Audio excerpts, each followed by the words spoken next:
qaysi biri xavfsizroq? Fizik knopkami yo sensorli ekranmi? Mashina ichiga qanaqa qilib monitorlar tiqib tashlashdi degan narsaga to'xtalaylik. Monitorlar bu birinchidan ishlab chiqaruvchini rasxodini kamaytirib berayotgan narsa. Chunki ishlab chiqaruvchiga bittagina monitorning ichiga hamma funksiyani tiqib yuborish bu arzonga tushadi. Har bitta knopkalarni yasab turgandan ko'ra, chunki har bitta knopkani yasash ham ancha pul va unaqa avtomobildan nechidir million tirajda chiqishi mumkin. Shuning uchun avtomobilni yangilanish vaqti kelganda ham, ya'ni programma обеспечениeni yangilayotgan paytda ham programma orqali bitta yangilik, ya'ni обновление jo'natadi va shu bilan уже avtomobil yangilanib qoladi. Oldingi paytda premium segmentlarda ishlatilgan bu sensorli ekranlar, shuning uchun premium sanalgan. Hozirgi paytda bo'lsa umuman teskarisiga qarab yuryapti.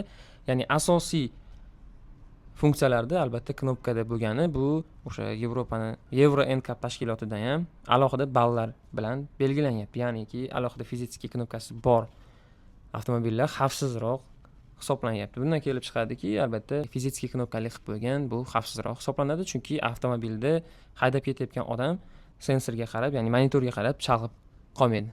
Bu borada sizlarning fikringiz qanaqa? Kommentariyada yozib qo'yinglar.